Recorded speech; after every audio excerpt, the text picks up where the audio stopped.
अरे दोस्तों, बिहार दरोगा का नई भर्ती निकल कर आ रही है, जिसमें आपको अच्छी खासी सैलरी मिलने वाली है, समाज में इज्जत आपको बढ़ जाएगी और पावर के साथ जॉब मिलेगी। अगर वीडियो पहली बार विजिट किए हैं तो चैनल को सब्सक्राइब कर लीजिएगा और दोस्तों को शेयर कीजिएगा, जिससे लेटेस्ट जानकारी इस चैनल पर आपको हमेशा मिलती है और मिलती रहेगी। तो चलिए वीडियो में क्या कर रहे हैं तो देखिए, ये आपको बिहार दरोगा नई भर्ती 2025 में आपको निकल के आ रही है।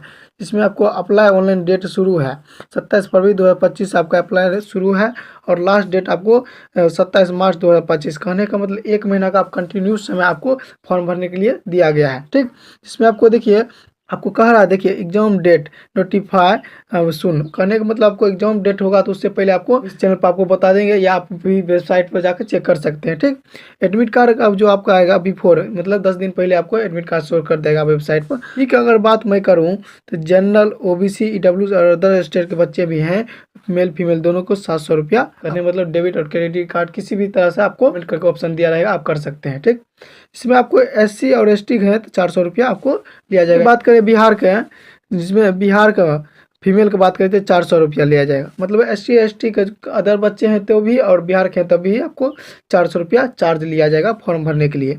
फॉर्म आपका स्टार्ट है तो फॉर्म भर लीजिएगा। देखिए, एज लिमिट आपको जो काउंट किया जाएगा 1 अगस्त 2024 आपका एज लिमिट काउंट किया जाएगा। इसमें मिनिमम आपको एज चाहिए 20 वर्ष। कहने का मतलब 1 अगस्त 2024 में आपका 20 वर्ष पूर गया है तो इस फॉर्म को भर सकते हैं। ठीक, उसके बाद देखिए, मैक्सिमम एज 37 वर्ष मेल के लिए है, मतलब कहने का मतलब 18 से 37 वर्ष मेल है तो इस फॉर्म को भर सकते हैं, और फीमेल है तो 40 वर्ष के लिए आपको दिया गया है, तो मेल में थोड़ा छूट दिया गया है। ठीक, पोस्ट की मैं बात करूं तो पोस्ट टोटल आपको 28 पोस्ट है। इस वैकेंसी में आपको पोस्ट 28 रहने वाली है। इसमें सैलरी आपको स्टार्टिंग में बहुत बढ़िया देगा, वो भी मैं आपको चर्चा करूंगा आगे जाकर। इसमें क्वालिफिकेशन आपकी बात करें तो ग्रेजुएशन पास है एनी सब्जेक्ट से, तो आप इस फॉर्म को भर सकते हैं। इसमें मेंटेन नहीं किया गया कि आप इससे है या कॉमर्स है या आर्ट्स है, आप कोनो भी सब्जेक्ट से ग्रेजुएशन पास तो इस फॉर्म को भर सकते हैं। मोड ऑफ सिलेक्शन की बात करूँ, मोड ऑफ सिलेक्शन में कह रहा है पहले आपको प्री होगा, प्री होने के बाद मेंस होगा, मेंस होने के बाद आपको पीएसटी होगा। जीएसटी का फुल फॉर्म होता है फिजिकल स्टैंडर्ड टेस्ट, और उसके बाद पीटी, पीटी का फुल फॉर्म होता है फिजिकल इफिशिएंसी टेस्ट। उसके बाद आपको मेरिट के हिसाब से सिलेक्शन होगा। कहने का मतलब आपको पहले प्री होगा, प्री के बाद मेंस होगा, मेंस के बाद पीएसटी होगा, पीएसटी के बाद पीटी होगा, पीटी के बाद आपको मेरिट बना, मेरिट के हिसाब से आप सिलेक्शन होगा। यहाँ तक आप समझ गए कैसे कैसे प्रोसेस है। उसके बाद फिजिकल जो पूछा जाएगा, फिजिकल स्टैंडर्ड टेस्ट जिसको पीटी कहते हैं, इसमें आपको कितनी मांगेगी वो मैं आपको चर्चा करता हूँ। देख लीजिए, कैटेगरी बाय कैटेगरी है हाइट, चेस्ट, वेस्ट।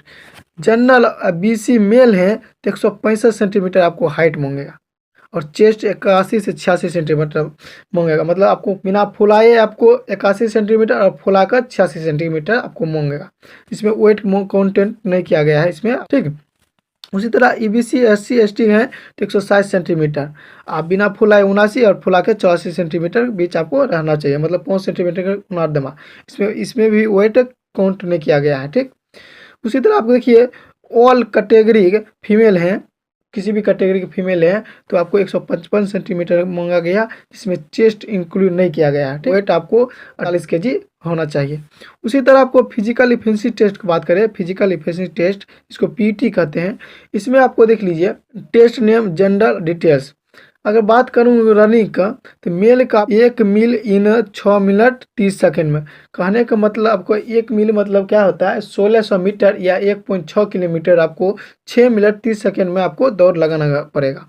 उससे आप अगर कम लगाते हैं तो आपको वो रिजेक्ट हो सकते हैं, इसलिए आप मेहनत जम करना पड़ेगा। उसी तरह आपको फीमेल की बात करें तो फीमेल के 1 किलोमीटर 6 मिनट में आपको लगाना पड़ेगा, इसको 1000 मीटर कहते हैं। ठीक, हाई जंप की बात करें, मेल है तो 4 फीट और फीमेल है तो 3 फीट हाइट जंप की बात करें। ठीक, उसी तरह आपको लॉन्ग जंप की बात करें तो मेल है तो 12 फीट और फीमेल है तो 9 feet. Long jump, high jump समझिए। उसी तरह आपको देखिए, मेल में गोला फेंक होता है, गोला फेंक मेल के हैं। 16 pound ball must be thrown at latest 16 feet. कहने का मतलब 16 पाउंड का रहेगा, एगो 16 पाउंड का गोला फेंक रहता है, वो 16 फीट फेंकना पड़ेगा। ठीक है, और फीमेल है तो आपको 10 फीट फेंकना पड़ेगा। तो फीमेल को कुछ छूट दिया गया है, फीमेल अगर कम मेहनत करते भी हैं तो भी आप पास हो जाइएगा, लेकिन प्री आपको मेंस निकालना पड़ेगा। ठीक है, ऑनलाइन प्रोसेस में क्या आपको मांग रहा है, क्या कर रहा है, उक्त पद पर चयन के लिए बिहार पुलिस अवर सेवा आयोग द्वारा अभ्यर्थियों से ऑनलाइन आवेदन प्राप्त किया जाएगा। ये आपको ऑनलाइन मोड में फॉर्म भरा जाएगा, ये ऑफलाइन में मोड में फॉर्म नहीं भरा जाएगा। ठीक, ये आप ध्यान रखिए। एक अभ्यर्थी द्वारा मात्र एक ही ऑनलाइन आवेदन पत्र भरा जा सकता है। कहने का मतलब ये हुआ, आप ओनली वन भर सकते हैं। किसी भी स्टेट से आते हैं, किसी भी जिले से आते हैं या किसी भी राज्य से आते हैं, तो आपको एक फॉर्म, एक आवेदन, एक ही फॉर्म भर सकते हैं। चाहे मान लीजिए कोई भी बच्चा बिहार का, एक बिहार से भर दिया फॉर्म, एक उत्तर प्रदेश भर दिया, तो आपको दोनों को दोनों रिजेक्ट हो जाएगा। ठीक, उसी तरह आप देख लिए, भारतीय नागरिक इंडियन होना अनिवार्य है, पुरुष एवं महिला आवेदन कर सकते हैं। कहने का मतलब ये हुआ, आप ऑल इंडिया हैं तो भर सकते हैं, अदर मतलब कंट्री है तो इस फॉर्म को नहीं भर सकते। ये ऑल इंडिया के लिए आपको निकाला गया। आपको जॉब भी आपको आसान होने वाली है, सैलरी भी अच्छी है, तो भरिएगा जरूर। इसमें आप देखते हैं कि किसमें कितना पोस्ट है। टोटल तो आपको पोस्ट रहने वाली 28 पोस्ट है टोटल, जिसमें आपको 9 महिला के लिए आरक्षित है। इसमें देख लिए अनारक्षित है तो इसमें 12 पोस्ट है, जिसमें 4 महिला के लिए है। अनुसूचित जाति है तो 4 पोस्ट है, जिसमें 1 महिला के लिए है। अनुसूचित जनजाति है उसमें अगर शून्य है पुरुष के लिए और महिला के लिए भी है। कहने का मतलब अनुसूचित जाति के लिए इसमें फॉर्म भरने के लिए नहीं है, समझ रहे हैं। तो जितने भी बच्चे हैं इस फॉर्म को भर नहीं सकते। और अदर के बच्चे हैं, देखिए अत्यंत पिछड़ा वर्ग 5 पोस्ट है, जिसमें 2 महिलाओं के लिए है। पिछड़ा वर्ग 3 है, जिसमें 1 महिला के लिए है। और पिछले वर्ग की महिला है तो 1 पोस्ट है पुरुष के लिए, महिला के लिए 1 भी नहीं है। आर्थिक रूप से कमजोर वर्ग के लिए 3 पोस्ट है, जिसमें 1 महिला के लिए। टोटल आपको 28 पोस्ट है, 9 महिलाओं के लिए रहने वाली है। उसके बाद इसमें चर्चा करते हैं सिलेबस। फॉर्म भरिएगा तो सिलेबस इसमें होगा ना, तो सिलेबस की बात करते हैं। देखिए इसे आपका सिलेबस में लिखित प्रतियोगिता परीक्षा, आवेदन पत्रों के संग्रहण के उपरांत आवेदन पत्रों की समीक्षा की जाएगी एवं जिन अभ्यर्थियों के आवेदन पत्र सही पाए जाएंगे उनके लिए लिखित परीक्षा का आयोजन किया जाएगा। कहने का मतलब आवेदन पत्र भरिएगा, उसमें आपको फेक अगर मानते कोई बच्चा भर दिया तो उसका अगर जब फॉर्म चेकअप होगा और रिजेक्ट निकला जाएगा, रिटर्न एग्जाम नहीं होगा। और जिन विद्यार्थियों का पाया जाएगा सही, उसी का लिखित परीक्षा होगा, जिसको रिटर्न एग्जाम कहते हैं। ठीक, लिखित परीक्षा 2 चरणों में होगी, यथा प्रारंभिक एवं मुख्य परीक्षा।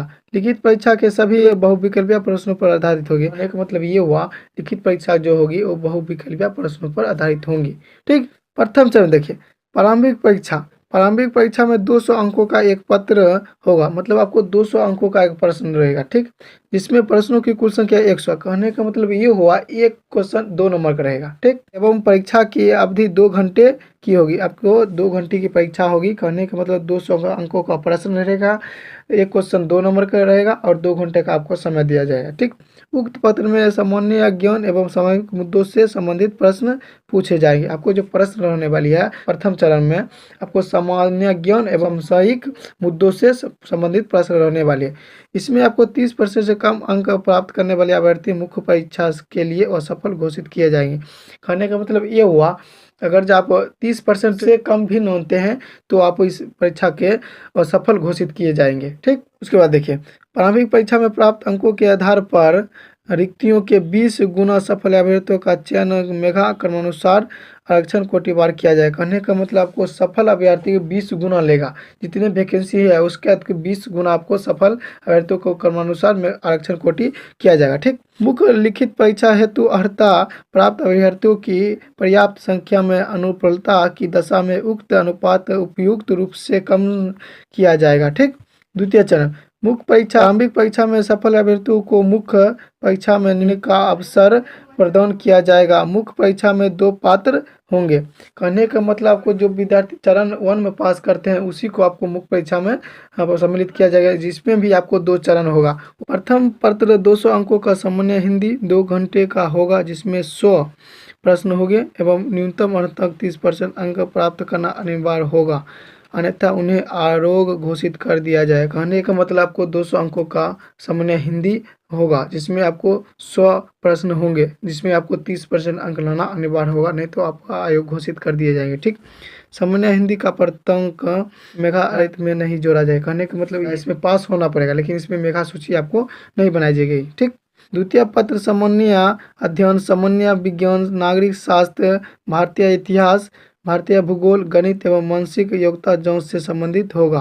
द्वितीय पत्र 9 अंक 200 अंकों जिसमें प्रश्नों की कुल संख्या 100 होगी एवं परीक्षा की अवधि 2 घंटे की होगी। कहने के मतलब आपको सामान्य अध्ययन, सामान्य विज्ञान शास्त्र, भारतीय इतिहास, भारतीय भूगोल, गणित एवं मानसिक योग्यता आपको पूछा जाएगा प्रश्न द्वितीय चरण में। ठीक है, इसमें 200 अंकों का होगा और आपको जो परीक्षा होगी 2 घंटा के रहने वाली है। ठीक, यहाँ तक आप समझ ले होंगे। उसके बाद देखिए क्या कह रहा है, दोनों चरणों की परीक्षा में प्रत्येक गलत उत्तर के लिए 0.2 अंक काटा जाएगा। कहने का मतलब आपको दोनों जो परीक्षा होगा इसमें निगेटिव मार्किंग रहेगी। एक प्रश्न में आपको 0.2 अंक काट लिया जाएगा। ठीक, उत्तर पुस्तिका 2 प्रतियों में होगी जिसकी एक प्रति आयोग के पास सुरक्षित रखी जाएगी। कहने का मतलब आप जो परीक्षा दीजिएगा उसमें 2 प्रति होगा, ये आयोग के द्वारा आप रख लिया जाएगा। ठीक, उसी तरह आपको देखिए मुख पर लिखित परीक्षा के आधार पर रिक्तियों के 6 गुना अभ्यर्थियों का चयन कोटिवार मेगा अनुसार शारीरिक दक्षता परीक्षा के लिए किया जाएगा। कहने का मतलब आपको 6 गुना आपको शारीरिक दक्षता के लिए किया जाएगा विद्यार्थियों को। ठीक, अभ्यर्थियों को शारीरिक दक्षता परीक्षा में मात्र उत्तीर्ण होना आवश्यक है। कहने का मतलब उसमें आपको जो होगा खाली पास के मार्किंग रहेगा, तो अगर पास हो जाते तो आपका सिलेक्शन हो जाएगा। ठीक, शारीरिक दक्षता परीक्षा हेतु अर्थ प्राप्त अभ्यर्थियों की पर्याप्त संख्या में अनुपलब्धता की दशा में उक्त अनुपात उपयुक्त रूप से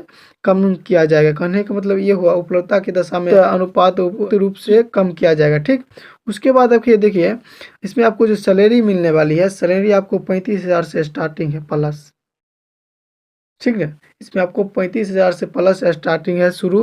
इसका 1 लाख कुछ समथिंग तक इसका जाता है सैलरी, इसलिए इस फॉर्म को जरूर भरिएगा और दोस्तों को शेयर कीजिएगा। ये आपको फॉर्म अगर जॉब भरते हैं, अगर जॉब आपको मिल जाती है तो आपका रुतबा अलग रहेगा, माँ बाप का भी इज्जत बढ़ जाएगा। माँ बाप कहीं जाती है तो बोलती है कि ये देखो ये उसका पापा है, तो इसलिए फॉर्म अच्छी तरह से भरिए। हम आपको सैलरी भी बता दिए, और कोई भी आपको जानकारी मिस लगे तो इस वीडियो में आपको कमेंट कर सकते हैं।